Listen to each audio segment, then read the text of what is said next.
बाजार के हाल से। जिस तरीके की चीजें हैं, एक अच्छी तेजी हमने देखी है, काफी सारे लोग चिंता कर रहे थे और कहीं ना कहीं जिस तरीके की खबरें थी, लेकिन वो चिंता हम तो कोविड से पहले भी कर रहे थे कि जब सब कुछ बंद हो जाएगा, जब लॉकडाउन ही लगा होगा तो कंपनियां कैसे चलेंगे, बिजनेस कैसे चलेगा, लेकिन सब चल पड़ा और बाजार कैसा चला वो सब वो भी आपने देखा। उसी तरीके की चिंता हम फिर कर रहे थे और सिग्नल्स आ रहे थे कहीं रिसेशन के, कहीं कोई किसी कंट्री का कोई बैठने को तैयार नहीं है, लीड कौन करेगा, फाइनेंस मिनिस्टर कौन होगा, प्राइम मिनिस्टर कौन होगा, सब हाथ खड़े कर रहे हैं। कोई देश अलग तरीके से हर थोड़े थोड़े दिन में जो है फेड रेट से लेकर के और वो सारी चीजें, और हम अपने भी रेपो रेट्स में काम कर ही रहे हैं। आगे का रास्ता कैसे देख रहे हैं सर ये इसके बाद, और अब चिंता की सारी वजह खत्म हो गई है या चिंता है? क्योंकि जो चिंता तब करनी चाहिए तो जिस समय कमजोरी आनी चाहिए तब तो हम तेजी में भागे, अब जो आ रहा है ये हेल्दी है। आगे का क्या रास्ता है सर, आप बताएंगे? सर देखिए, इस चर्चा को मैं समझता हूँ सही तरीके से अगर अपन करें तो मैं ऐसे डिफाइन कर सकता हूँ कि अगर अपन पहले की बात करें, जब निफ्टी 15,150 15,300 के लेवल पे ट्रेड कर रही थी, इंटरनेशनल मार्केट्स क्राइसिस में थे और सारी बहुत प्रॉब्लमैटिक सिचुएशन दिख रही थी, तब अपन बुलिश थे। एक उसके पीछे कारण था कि Indian economy, Indian growth, Indian consumption story पे अपना बहुत स्ट्रॉन्ग कॉन्फिडेंस था, जो कि अभी भी बरकरार है। मगर अब एक सर डिफरेंस आ रहा है यहाँ पे, और इसको मैं ऐसे बताना चाहूंगा कि I have one good news and one bad news. Sir good news क्या है वो पहले बता देता हूँ, हमेशा अच्छी खबर पहले दे देनी चाहिए।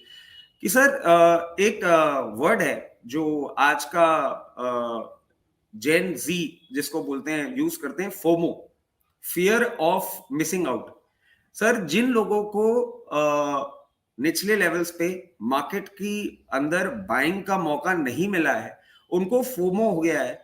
उनको ऐसा लग रहा है कि उन्होंने बहुत इंपॉर्टेंट लेवल्स पे बाइंग नहीं करी है और रैली में वो पार्टिसिपेट नहीं कर पाए हैं, प्रॉफिट नहीं बना पाए हैं। सर उनके लिए ही ये गुड न्यूज है कि उनका फोमो खत्म होने वाला है। और इस गुड न्यूज को अगर आगे हम लेके जाते हैं तो मैं समझता हूं वो एक बैड न्यूज की तरफ कन्वर्ट हो रही है। ये फोमो खत्म कैसे होगा? सर ये फोमो खत्म ऐसे होगा कि मुझे अब यहां से एक ऐसी फीलिंग आ रही है कि ये जो रैली अपनी चल रही थी, अब ये एक हॉल्ट लेने वाली है। मैं आपको और दर्शकों को बिल्कुल भी डराने के उसमें नहीं ये कोई भी बात बोल रहा हूं। मैं ये नहीं कह रहा हूं कि अभी यहां से मार्केट करेक्ट कर जाएगा। डेफिनेटली एक नया हाई हम मारे, बिल्कुल पॉसिबल है, और हो सकता है 19,000 19,200 तक भी जाएं, उसको हम डिनाई नहीं कर सकते। बट ये क्यों होने वाला है, इसके पीछे मैं आपको एक कारण बताता हूं। आप अगर लास्ट वीक किसी दर्शकों ने देखा हो और कंचन मैम से मेरी बात हो रही थी, कहीं ना कहीं मैंने ये चीज बोली थी कि अब मार्केट थोड़ा सा साइडवेज मूवमेंट करेगा, थोड़ा सेटल हो जाएगा, बहुत ज्यादा मूवमेंट की एक्सपेक्टेशंस नहीं है। दिसंबर महीने के लिए मैं उस चीज को मेंटेन करूंगा, बट आने वाले समय जो हमारा इस फाइनेंशियल ईयर का लास्ट क्वार्टर है या फिर नेक्स्ट फाइनेंशियल ईयर का फर्स्ट क्वार्टर, वहां पे मैं करेक्शन क्यों देख रहा हूं? वो इसलिए देख रहा हूं सर, आरबीआई की जो पॉलिसी आई है वो पॉलिसी मैं समझता हूं, मतलब मेरा ज्यादा एक्सपीरियंस तो नहीं है और मेरे को करीबन 18 साल हो गए पॉलिसी को देखते हुए, मगर मैं समझता हूं सर इतनी misguiding policy, I am sorry to use this word, बहुत बड़ी अथॉरिटी है, बहुत बड़ी एक इंस्टीट्यूशन है जिसके लिए मैं यूज कर रहा हूं। Sir it was very disheartening, and disheartening इसलिए भी क्योंकि आप ये देखिए कि जब भी हम आरबीआई की पॉलिसी या किसी पर्टिकुलर कंपनी का एजीएम या कोई अनाउंसमेंट देखते हैं, हम यूजुअली उसमें फॉरवर्ड गाइडेंस ढूंढते हैं। फॉरवर्ड गाइडेंस आती है एक विजन के हिसाब से, एक ऐसी चीज निकल के आती है कि this is something that they are about to see. अगर वो फॉरवर्ड गाइडेंस डेटा ड्रिवन हो जाए तो सर उसमें फिर कुछ कंफ्यूजन है, कुछ प्रॉब्लम्स हैं, जो मैं समझता हूं कि आरबीआई अब पोर्ट्रे करने की कगार पे आ गया है। आपको ध्यान हो लास्ट टाइम जब पॉलिसी आई थी, रेट हाइक हुई थी, तब भी मैंने ये कहा था कि आरबीआई आगे रेट हाइक करने की बात कर रहा है, जो मेरे को एक सेंस ऑफ कंफर्ट नहीं दे रहा है और कहीं ना कहीं एक सेंस ऑफ डायरेक्शन भी नहीं दे रहा है। सर वैसी ही पॉलिसी इस बार भी आई। ये बात अच्छी रही कि इन्होंने 50 बेसिस पॉइंट नहीं किया रेट हाइक और 35 बेसिस पॉइंट किया, मगर फिर उन्होंने अपनी फॉरवर्ड गाइडेंस को एक हॉकिश स्टेटमेंट देते हुए और डेटा ड्रिवन कर दिया है, सर ये मुझे बहुत चिंता अब महसूस हो रही है। उसके पीछे मैं आपको कुछ कारण और बता दूं।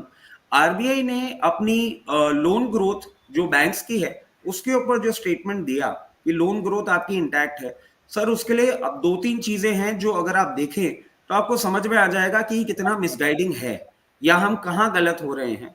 आप ऐसा समझें कि लोन ग्रोथ पिछले जो क्वार्टर में हुई है उसमें कंपनी का कैपेक्स ओवरऑल नहीं बढ़ा है। कुछ बैंक्स जरूर कंपनी के कैपेक्स में पार्टिसिपेट किए हैं, बट मेजॉरिटी लोन ग्रोथ जो है वो पर्सनल लोन में हुई है, कंज्यूमर ड्यूरेबल में हुई है, ट्रैवल में हुई है। अगर इस लोन ग्रोथ को आप देखें तो ये मैं समझता हूं एक रिवेंज बाइंग है जो चल रही थी और फेस्टिव सीजन ने उसको आगे सपोर्ट कर दिया। बट एट करंट प्राइस जो इससे प्रीसीडिंग था उसमें अगर कंपनीज कैपेक्स में नहीं इंटरेस्टेड हो रही हैं तो कहीं ना कहीं एक डेंट आता हुआ दिख रहा है ऑलरेडी। इसको ऐसे भी समझें कि आपने लोन ग्रोथ देख ली कंज्यूमर ड्यूरेबल में, ट्रैवल में, वो आप कर चुके हैं, वो आप आगे नहीं करने वाले हैं। देयर इज अ पॉसिबिलिटी कि आप जो कंज्यूमर ड्यूरेबल आप अपने घर में जो भी कंज्यूमर ड्यूरेबल लेकर आ गए हैं फेस्टिव सीजन में, you will be not doing it the same thing the next quarter. इसमें एक और चीज मैं ऐड करना चाहूंगा सर कि हाउसिंग ग्रोथ और ऑटोमोटिव सेक्टर की ग्रोथ की जो बात हो रही है, आज एक बहुत प्रैक्टिकल बात करते हैं। पोस्ट कोविड जो सिनेरियो रहा, अगर आपने अपनी गाड़ी बदल दी है, next year you will not be changing the car. There are many households जिन्होंने अपने व्हीकल्स चेंज किए या जिन्होंने घर में इन्वेस्टमेंट कर दिया, घर के लिए लोन ले लिया, they will not be doing it again. We are not talking about capex of the companies. We are trying to control the inflation by curbing such demand. Sir inflation अगर आपके लिए एक इतना बड़ा प्रॉब्लम बन रहा है, मैं समझ ही नहीं पा रहा हूं कि आरबीआई गवर्नर कैसे नहीं देख पा रहे हैं कि क्रूड आज हमारे लिए एक इतना बेनिफिट हो गया है कि हम रशिया से $60 की डील की बात कर रहे हैं। और उसके साथ साथ अगर आप देखें तो ये जो इन्फ्लेशन है ये डिमांड साइड इन्फ्लेशन नहीं है सर, ये सप्लाई साइड इन्फ्लेशन है। सप्लाई साइड इन्फ्लेशन जो कि मेजॉरिटी आपको एग्रीकल्चर बेस से दिख रहा है। अगर सप्लाई साइड इन्फ्लेशन बढ़ रहा है और कोई अगर पैसा ज्यादा दे रहा है तो किसी को तो उस पैसे का बेनिफिट मिल रहा है। The rural economy is growing because of this inflation and we are trying to curb inflation by hiking the rate of interest. Sir ये मेरे लिए बहुत डिस्टर्बिंग एलिमेंट रहा है और मैं समझता हूं आने वाले समय में ये इन कमिंग क्वार्टर नहीं तो नेक्स्ट क्वार्टर में कहीं ना कहीं हमारी कंपनीज के रिजल्ट्स में आपको दिखेगा। क्योंकि इसके साथ साथ उन्होंने एक और इंडिकेशन दे दिया है कि जीडीपी को वो यहां से 120 बेसिस पॉइंट डाउनसाइड में देख रहे हैं।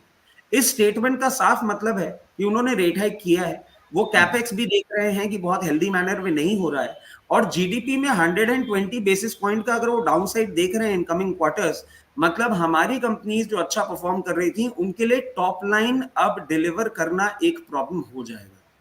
तो अगर इस पॉलिसी मैटर को आप देखें, मैं बहुत डिस्टर्ब हूं, मैं पिछली बार भी डिस्टर्ब था बट समहाउ मार्केट अपने मोमेंटम में था। मेरे को अब ऐसा लगता है sir, this is my view point, that market will not be in a position to take another rate hike. इसमें बस एक चीज मैं आपको सिल्वर लाइनिंग जरूर देना चाहूंगा, उन्होंने ये जरूर बोला है कि नेक्स्ट पॉलिसी में वो हो सकता है लिक्विडिटी को कर्ब करने का काम करें। इसको मैं ऐसे समझ सकता हूं सर कि आप देखें कि नेक्स्ट ईयर जब वो आएंगे अपनी पॉलिसी के साथ और उसी टाइम कोइंसाइड कर रहा होगा बजट के साथ भी, तो देयर इज अ पॉसिबिलिटी कि वो गवर्नमेंट के स्टैंड के अगेंस्ट जाके रेट हाइक की बात ना करें, मगर अगर लिक्विडिटी कहीं ना कहीं सिस्टम और मार्केट में से निकालते हैं तो उसको ऐसे पैरेलल कोइंसाइड किया जा सकता है क्योंकि next year would be the last budget of this current government and I believe election year approach हो रहा है। पॉलिटिकल सिस्टम आप जानते ही हैं, आपसे अच्छा तो कौन ही समझ सकता है, मगर उस पॉलिटिकल सिस्टम को देखते हुए मैं समझता हूं गवर्नमेंट बहुत फ्रीबीज देगी, मार्केट में लिक्विडिटी इंडक्ट करेगी, तो शायद उससे सिचुएशन इंप्रूव हो।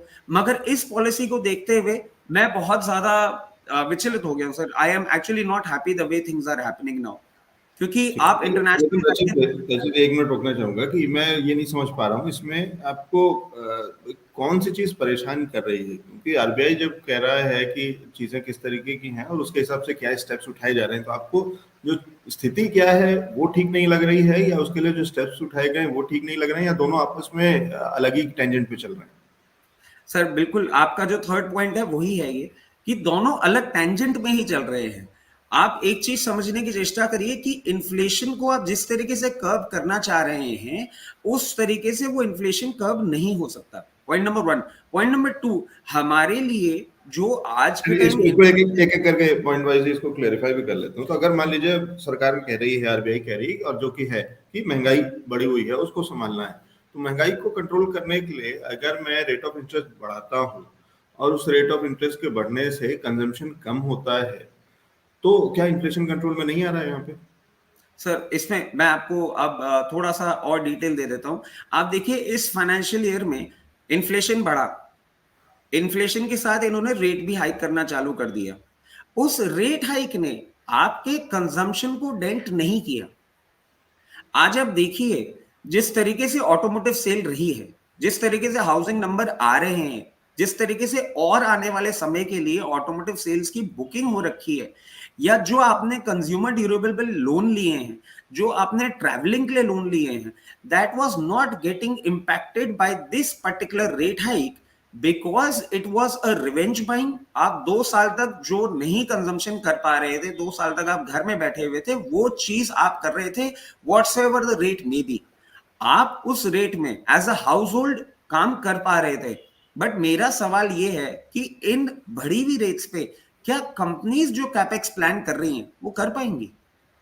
पहला सवाल। क्योंकि कंपनीज को कैपेक्स प्लान करने के लिए, जब कैपेक्स प्लान करती हैं और कॉस्ट, जब कैपिटल उठाती हैं मार्केट से, तो सर एक कॉस्ट ऑफ कैपिटल देना होता है जो इवेंचुअली उनके प्रॉफिट मार्जिन से ही कैलकुलेट होता है। आपका कॉस्ट ऑफ कैपिटल अगर हाई होगा, मार्जिन कम आएंगे, और दूसरे साइड आप ये भी गाइडेंस दे रहे हैं कि जीडीपी यहां से नीचे आने वाली है, कंजम्पशन स्टोरी और डेंट आएगा अगर उसमें, तो कहीं ना कहीं कैपेक्स करने में एज अ कंपनी ओनर आप खुद डर जाएंगे कि आपको एक जगह गाइडेंस मिल रही है कि जीडीपी नीचे आने वाला है, मतलब मेरा टॉप लाइन जो है वो एक स्ट्रगल बनने वाला है, और यहाँ कॉस्ट ऑफ कैपिटल भी बढ़ने वाला है, तो मैं कैपेक्स नहीं करूंगा सर। जिस कारण से आप कर रहे हैं उस कारण को आप ठीक करें। आप ऐसे समझें कि ये सप्लाई, मैं देखिए इन्फ्लेशन भी 2 तरीके का होता है, एक डिमांड साइड होता है, एक सप्लाई साइड होता है।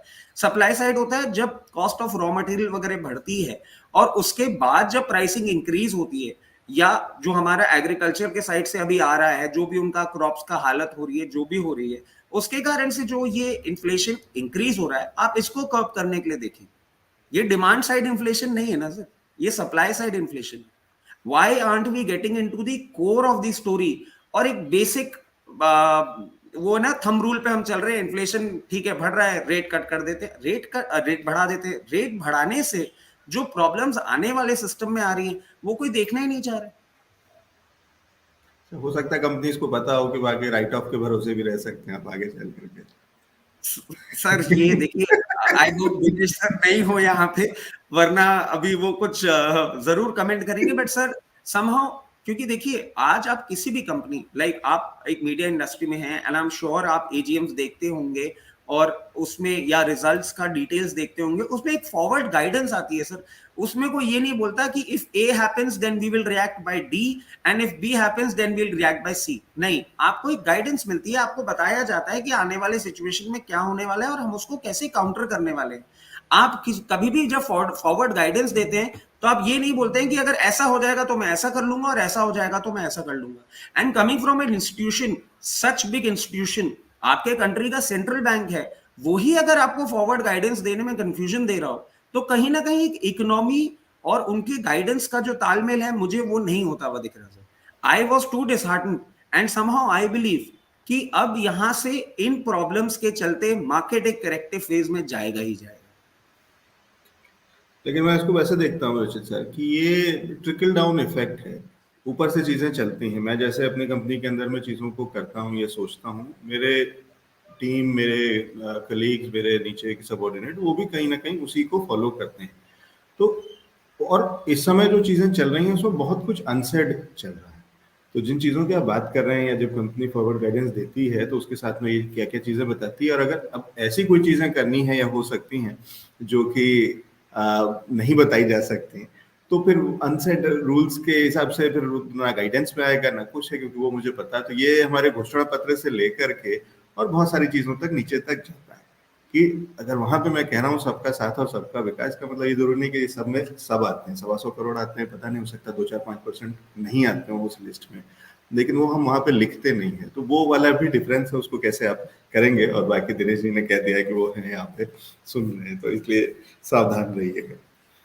नहीं, मैं वही आपको मतलब बताना चाह रहा हूँ सर कि ये जिस तरीके की पॉलिसी आई है, practically I am so sorry, मतलब दिनेश जी यहाँ पे हैं and usually I don't counter, मतलब कहीं ना कहीं अगर मैं समझूं तो मैं भी बहुत ज्यादा दिनेश जी की पार्टी को ही बिलोंग करता हूं, मगर सर इस तरीके का अगर आरबीआई की तरफ से स्टेटमेंट आ रहा है और इस तरीके की गाइडेंस आ रही है तो मैं कंफर्टेबल नहीं हो पाऊंगा sir, I am so sorry.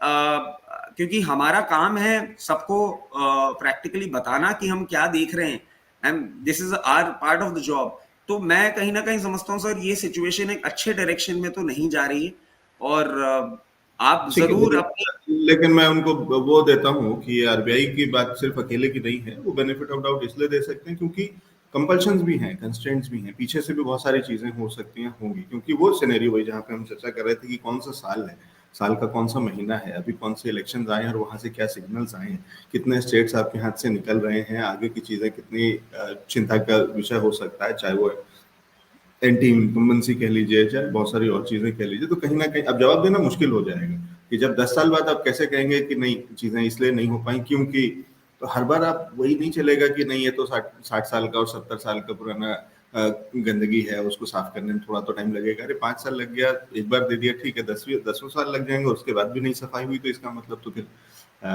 झाड़ू बदलनी होगी। तो वो वाली चीजें भी हो सकती हैं और उसका असर है। तो ऐसे ही किसी ने, मुझे पता नहीं दिनेश जी थे या कौन सा, किसी ने, क्योंकि वो अकाउंट हैंडल ट्विटर का किसी नाम, कुछ ट्रेडर या इन्वेस्टर जैसा कुछ नाम था, और किसी ने मेरे को ट्वीट करके पूछा था टैग करके कि सर आपको गुजरात इलेक्शन कैसा लगा, का रिजल्ट कैसा लगा। तो मैंने उसका जवाब ये दिया था कि गुजरात रिजल्ट जो है भाजपा के लिए, उनकी लीडरशिप के लिए बहुत अच्छा है और बाजार के लिए भी बहुत अच्छा है, क्योंकि उससे कहीं ना कहीं बाजार को तो एक स्टेबिलिटी का सेंस दिखता है कि हाँ ठीक है, कंटिन्यूटी, पॉलिसीज वैसी बनी रहेंगी, वैसी चीजें चलती रहेंगी, तो वो अच्छा है। हिमाचल और दिल्ली का जो रिजल्ट आया है वो लोकतंत्र के लिए अच्छा है, और वो उसके आगे का एक्सप्लेनेशन यहाँ पे दे रहा हूँ कि वो ये इसलिए अच्छा है क्योंकि ये चेक एंड बैलेंस जरूरी है, ये लोकतंत्र का फायदा है। कोई भी किसी से भी मुक्त भारत नहीं चलेगा, अगर वन साइडेड होगा तो चीजें खराब होंगी। उससे फर्क नहीं पड़ता है कि भाजपा मुक्त भारत है या कांग्रेस मुक्त भारत है, कभी भी विपक्ष मुक्त भारत नहीं होना चाहिए। पक्ष और विपक्ष दोनों रहेंगे तभी चीजें, और वो दोनों उतने ही मजबूत होने चाहिए। इतना कमजोर विपक्ष होगा अगर कि केवल 4 सीट और 10 सीट, तो वो भी बहुत अच्छी स्थिति नहीं थी। जो चीजें पीछे खराब हुई तो वो इसलिए भी हुई थी कि जब भाजपा या जनसंघ या उस तरीके से जब जो भी नाम रहे और जो समय रहे वो बहुत ही कमजोर रहा। तो विपक्ष जब इकट्ठा हुआ, जब इकट्ठा हुआ, तब तक चीजें अच्छी हुई हैं। लेकिन उसका भी एक वाला है कि वो इकट्ठा एक नहीं हुआ है, कई बार वो कई अलग अलग पार्टीज थी जो मिलकर के जिन्होंने सरकार बनाई थी, तो इसलिए भी चीजें वहां पे भी खराब हुई थी। और जब एक छत्र राज होता है तो भी बहुत अच्छी चीजें नहीं, क्योंकि फिर आप स्वयंभू हो जाते हैं। तो वो बहुत सारी चीजें हैं। लेकिन ठीक है, आपका वो समझ में आ गया कि आरबीआई से जो गाइडेंस आया है वो कितना परेशान कर रहा है, और उसके चलते बहुत सारी चीजें। और थोड़ा एक ट्रेंड इसी में और ऐड करूं जो आपने भी जिस पे चर्चा करी कि अमेरिका जो फेड भी कह रहा है ना, तो वो ये कह रहा है कि अब लोगों ने एक नए तरीके की चीज कर ली। तो कंजम्पशन स्टोरी वही जो आप कह रहे हैं कि खर्चा खत्म नहीं हुआ, वैसे वो नहीं, लेकिन उसका वो बदल गया, सामान बदल गया। तो अब ओनिंग की जगह आप एक्सपीरियंसिंग पे पैसे खर्च करने लगे। तो अब क्योंकि शायद कोविड ने हमें ये सिखा दिया है कि ये सामान जो हमारे पास रखा रहेगा, ये जो हमने संपत्ति बनाई, इसका हम पता नहीं वो गाड़ी हम चला भी पाए ना चला पाए, कब लॉकडाउन हो जाए, कब क्या स्थिति हो। लेकिन अगर मैं कहीं घूम करके आ गया, मैंने अगर मेमोरीज खरीद ली या कह लीजिए एक्सपीरियंस खरीद लिया, ले लिया, तो वो मेरे से आप कोई नहीं छीन सकता है। तो अब मैं उस पर खर्च कर रहा हूँ, तो अब मैं उन एक्सपीरियंसेस पे खर्च कर रहा हूँ, यानी कि सर्विस सेक्टर पे। जब आप ट्रैवल की बात करते हैं तो वहां पे आप पूरा ट्रैवल घूम करके आते हैं, आप सामान कुछ भी नहीं लेकर के आए होते हैं, या बहुत छोटा छोटा मतलब एसेट जैसी चीज नहीं लेकर के आए होते हैं। आप 1 लाख रुपए का टूर करके आते हैं, मुश्किल से 5,000 रुपए या 10,000 रुपए का कोई सामान लेकर के आते हैं, जो कि वो भी एसेट नहीं है। वो कोई से कपड़े होंगे, कुछ कीचेन होगा, कुछ मेमोरेबल, कुछ ऐसी वाली चीजें होंगी, कुछ कलेक्टेबल्स, कुछ डेकोरेशन, जो कि 1-2 साल के अंदर में फेड आउट भी हो जाता है कि आप उसको, तो उसका कोई एसेट में एडिशन कुछ नहीं हो रहा। लेकिन आप क्या एसेट बना करके आए, आप उस 1 लाख रुपए के ट्रैवल के अंदर में बढ़िया मेमोरीज, बहुत सारी फोटोज सोशल मीडिया पे डली हुई है, वीडियोस बने हुए, रील्स हैं, और वो यादें आप लेकर के। अब लोगों का ट्रेंड वो वाला हो रहा है। तो वो जो आप कह रहे हैं कि कंजम्पशन आप बढ़ाते जाइए, रेट ऑफ इंटरेस्ट, मैं बड़ा लोन लेकर के और किसी ऐप के थ्रू अपना ट्रैवल बुक कर लूंगा और चला जाऊंगा, तो वो भी सब कुछ चलता रहेगा, बड़े कर्जे पे भी चला जाऊंगा कोई बात नहीं, लेकिन मैं टीवी फ्रिज नहीं खरीद के ला रहा हूँ। मैं चीजों को एंजॉय कर रहा हूँ, अच्छा खाना खा रहा हूँ, अच्छी जगह घूमने जा रहा हूँ और उस पर खर्च कर रहा हूँ। तो कहीं ना कहीं वो आपस में तालमेल नहीं बैठ रहा। और शायद वही आप जो कह रहे हैं कि आरबीआई को ये समझना पड़ेगा कि और तेजी के साथ में चीजों को, केवल गोइंग बाय द बुक्स वाली चीज जो कर रहे हैं और अमेरिका कर रहा है तो हम भी वैसे ही कर लें और वैसे ही हमारा भी ठीक हो जाएगा, ये जरूरी नहीं है। तो हमें थोड़ा सा और तेजी के साथ में, अगर हमें विश्व गुरु बनना है तो उसके सिग्नल्स तो दिखाने होंगे यहाँ पे। क्या कहते हैं निश्चित सर? बिल्कुल, आपकी बात 100% सही है सर। इसमें एक चीज और मैं ऐड करना चाहूंगा कि जो आपने अभी मैं करना नहीं चाह रहा था बट आपने हिमाचल और गुजरात की बात करी दी है, तो इसमें एक चीज है, आपको एक बहुत इंटरेस्टिंग मैं अपडेट और देता हूं कि अगर आप यूपी बिहार एक इसको जैसे अपन मान लेते हैं कि हिंदी हार्टलैंड जिसे बोलते हैं, ये अगर यहाँ की कंजम्पशन अपन देखें तो सर वहां से एक बहुत इंटरेस्टिंग स्टोरी आ रही है कि मतलब there was some report which I was going through which said कि if you want to know and understand कि वहां किस तरीके का डिमांड चल रहा है, तो there are certain companies like V-Mart Retail, उनका अगर आप कंजम्पशन देखेंगे, उनकी सेल्स देखेंगे तो वो रिफ्लेक्ट कर रही है कि रूरल डिमांड किस तरीके से बढ़ रही है। तो कहीं ना कहीं मैं समझ रहा हूं कि क्या अब ऐसा तो नहीं हो रहा है कि हम जो हमारा वोट बैंक है उसी की तरफ कॉन्सेंट्रेट कर रहे हैं और जो हमारा कॉर्पोरेट है और जो हमारी अर्बन इकोनॉमी है उसकी तरफ से हमारा ध्यान ही हटता जा रहा है, क्योंकि शायद वो हमारा प्रॉपर वोट बैंक भी नहीं है और जो हमारा वोट बैंक है वो तो हमसे खुश है। So just a viewpoint that I'm sharing with you. तो वो चीजें इसलिए भी होती हैं या रैशनल उसका ये होता है कि हम 5वें साल की बात कर रहे हैं, तो 5वें साल में चीजें अलग तरीके से होती हैं और पहले और दूसरे साल में अलग तरीके से होती हैं। तो वो सारी चीजें हैं और वो होंगी, वो डायरेक्ट ट्रांसफर भी शुरू होगा, वो आपके क्या नाम है, आपका जो फर्टिलाइजर है वो भी आपको सस्ता मिलेगा, आपको बहुत सारे और छूट मिलेंगे, लोन माफी होगी, बहुत कुछ होगा। और जहां से वो भीड़, वो जनता जो कि वोट डालने जाती है, जो बटन दबाती है, और ना कि वो मिडिल क्लास जो बहुत आराम से उस दिन भी कोई सीरीज लगा करके नेटफ्लिक्स पे देख रहा होता है इलेक्शन वाले ये एक प्रॉब्लम है सर, ये एक प्रॉब्लम है। I am so sorry, I am intervening in between, but practically this is a problem. और इसमें मैं एक चीज और ऐड करना चाहूंगा, अगर हम गुजरात इलेक्शन की ही बात कर रहे हैं, फेज 2 में I am confuse but phase 1 में I am pretty clear with my data कि फेज 1 जो 1 दिसंबर को हुआ था उसमें वोटिंग कम हुई थी सर, 57 और 58% वाज द टर्नआउट। और ये था हमारा पिछले इलेक्शन में, इस इलेक्शन में इट वाज हार्डली 50%। उन चीजों की वजह से सर पॉलिसीज में भी वही वाली वो जो डिस्पैरिटी दिखती है, वो इम्बैलेंस दिखता है, वो वाला दिखता है। आम आदमी पार्टी भी कोई बहुत अच्छा काम नहीं कर रही है, अब ऐसा कुछ नहीं है, लेकिन उनको भी यही समझ में आ गया है कि ये वोट बैंक है और ये वो लोग हैं जो कि भीड़ है, ये ऑटो अपना लेकर के और अपने ऑटो में 4 लोगों को और बिठा करके ये वोट डालने आएगा, इसको बिजली फ्री दे दीजिए, इसको पानी फ्री दे दीजिए, आपका बटन दब जाएगा। तो ये भी कोई बहुत अच्छा मॉडल नहीं है। कुछ चीजें उसकी ठीक है कि हाँ, उस गरीब आदमी को शायद ज्यादा सपोर्ट भी चाहिए होता है, क्योंकि उसको आपने अच्छी एजुकेशन, अच्छा सस्ता स्कूल दे दिया, अच्छा हॉस्पिटल दे दिया, उसके पैसे बच रहे हैं, तो उसको वो तो ठीक है कि एक वाला भी साइड है जो कि सोशल साइड है, जो कि सरकार का काम यही होता है। तो जब उसको फ्रीबीज कह करके आप कुछ भी आप वो करते रहिए, फ्रीबीज आप भी बांटते हैं और आपके घोषणा पत्र में भी लंबी लिस्ट है, उससे फर्क नहीं है। लेकिन सरकार इसी काम के लिए बनाई जाती है कि वो इस बैलेंस को लेकर के आए कि इस बड़े आदमी से, इस बड़ी कंपनी से कुछ पैसे लिए जाएं जो कि टैक्स के रूप में होते हैं, और इस गरीब आदमी को जो कि इसको सपोर्ट किया जाए कि ये आगे ग्रो करे, अच्छी पढ़ाई मिले, अच्छी हेल्थ सिस्टम मिले। तो वो चीजें हैं, लेकिन वो इम्बैलेंस, वो जब तक हम सभी लोग बटन दबाने नहीं निकलेंगे बाहर, तो वो फिर हमें उसका राइट भी नहीं है फिर उस पर सवाल करने का। तो इसलिए वो जो मिडिल क्लास जब जो होता है कि सारा टैक्स हम पे ही और सिर्फ हम ही टैक्स देते हैं, तो सारा वोट भी आप नहीं देते हो, और आप उस समय उस कहाँ दिन आप होते हो, सीरीज देख रहे होते हो, उस समय सीरीज देख रहे होते हो, छुट्टी मना रहे होते हो, कहीं बाहर निकल गए होते हो, तो आप शाम का इंतजार कर रहे हो और थोड़ी पार्टी इसी या पहले से ला करके रख लेते हो क्योंकि ड्राई डे होगा, बंद होगा, तो आप उसके तैयारी में होते हो। तो इसलिए फिर आपको फिर वो राइट नहीं है अब कि आपके आसपास क्या स्थिति है, किस तरीके सरकार काम कर रही नहीं कर रही। चलिए वापस आते हैं अजित सर, बढ़िया चर्चा और हर बार आपसे होती है, लेकिन बाजार पे निफ्टी में बैंक निफ्टी के हिसाब से अभी कुछ और डिस्कशन करना है या अब हम स्टॉक्स जी पे सर, बस बेसिकली ये एक व्यू पॉइंट था that we might be hitting a new high, we might hit 19,200, जो पुराना हमारा लेवल है अभी भी उसको मेंटेन कर रहे हैं। उसके लिए एक चीज है, स्टॉप लॉस अगर आप लगा के चलें तो 18,360 तक जब तक आपकी निफ्टी मेंटेन कर रही है तब तक एक प्रोबेबिलिटी है। बट हाँ, हर लेवल पे जहां अब हमें प्रॉफिट मिले वहां प्रॉफिट बुक करके, मैं ये नहीं बोलूंगा कि सब कुछ बेच दें, जहां प्रॉफिट मिल रहा है उसका पोर्शन प्रॉफिट बुक करें और एक बार थोड़ा सा कैश इन हैंड रखना चालू कर दें। क्योंकि वही वाली बात है कि जब पेपर्स में एम टू एम प्रॉफिट दिखता है और वो बुक नहीं होता है तो बाद में सर वो बहुत दुख देता है। तो it's better we start booking some profits. And मैं एडवांस में क्यों बोल रहा हूं, क्योंकि आपको थोड़ा टाइम लगेगा इस चीज में। It will at least take 2 to 3 weeks to compile everything और अपनी पोजीशन वैसे रखना। तो आई वुड सजेस्ट जहां प्रॉफिट हो रहा है वहां धीरे धीरे करके अपनी प्रॉफिट बुक करना चालू कर दें। नया हाई मारने की प्रोबेबिलिटी है, हम ये बिल्कुल नहीं बोल रहे हैं कि अभी मार्केट जा रहा है, बट हाँ इन टाइम टू कम हमको इन पर्टिकुलर भाव से बेटर भाव मिलेंगे। निफ्टी से बाहर अब हम समझते हैं जो परफॉर्मेंस आने वाला है वो स्मॉल कैप और मिड कैप में आने वाला है। ट्रेडिंग स्ट्रैटेजीज, इन्वेस्टमेंट स्ट्रैटेजीज थोड़ी बदलनी होंगी, बट अब थोड़ा कॉशियस अप्रोच रखना होगा।